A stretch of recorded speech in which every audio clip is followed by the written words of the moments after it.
شیطانی وسوسہ آیا کہ اتنا بڑا بیر ہے اور اتنا بڑا تناور درخت ہے، بیر بہت بڑا ہوتا ہے، اور ہمارے جہانگیرے کے گھر میں ایک بیر کا درخت ہے۔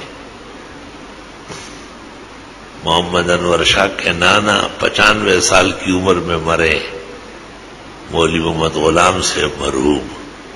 اس نے مجھے کہا کہ یہ درخت مجھ سے عمر میں بڑا ہے، اور کہا کہ میں چھوٹا لڑکا تھا اور یہ اسی طرح آب و تاب میں تھا اور میں چڑھ کے اس سے بیر توڑتا تھا، اب بھی اسی طرح بھر رہا ہے۔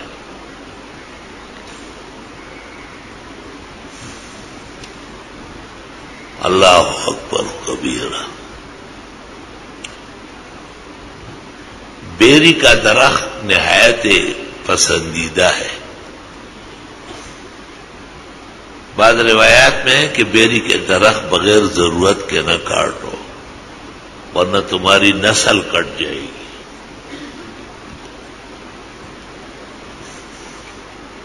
میں نے ایک جگہ دیکھی، ہمارے اسکول سے گھر تک درخت تھے بیری کے، موسم میں خوب بہار ہوتی تھی۔ بعض وہاں کے جو قوانین و مساٹیر تھے انہوں نے وہ سارے کاٹ دیے، آج ان کے گھر خالی پڑے ہوئے، کنڈر ہے، انسان نہیں ہے اس میں، تباہ و برباد ہو گیا، پوری نسل و نسب ختم۔ میں نے آنکھوں سے دیکھا، اب بھی جو چاہے دکھا سکتا ہوں اس کو۔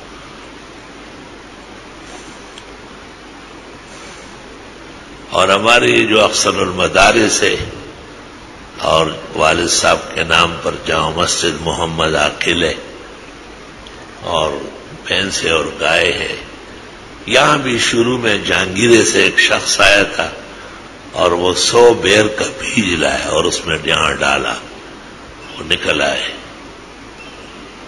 آج دیکھو تو نہر چل رہی ہے، بجلی لگی ہے، مسجد بنی، مدرسہ بنا ہے، سینکڑوں طلباء آباد ہے، ہزاروں گائے بھینسیں کھڑی ہے۔ ہمارے منصور بھائی کے چھوٹے بھائی ہے سہیل، اللہ تعالیٰ دونوں کو خوش و خرم رکھے، تو ان کا بنگلہ بن رہا تھا ڈیفینس میں، تو اس میں ایک جگہ بیری کا پودا آ رہا تھا، تو انجینئر نے ٹھیکیدار کو کہا کہ اس کو اکھیڑ دو، ایسا کرو ایسا کرو۔ سہیل بھائی نے کہا نہیں، اس کو نہیں اکھیڑنا ہے، ہمارا مذہبی درخت ہے، ہم نے مولانا سے سنا ہے کہ بیری کا درخت مقدس ہے، نقشہ تبدیل کرو مکان کا۔ خبردار کہ اس کو ہاتھ لگایا، وہ محل بن گیا، اللہ نے خوب خوشیاں نصیب کی، اور وہ بیری کا درخت پورے محل پر حاوی ہے، موسم میں خوب بیر دیتا ہے۔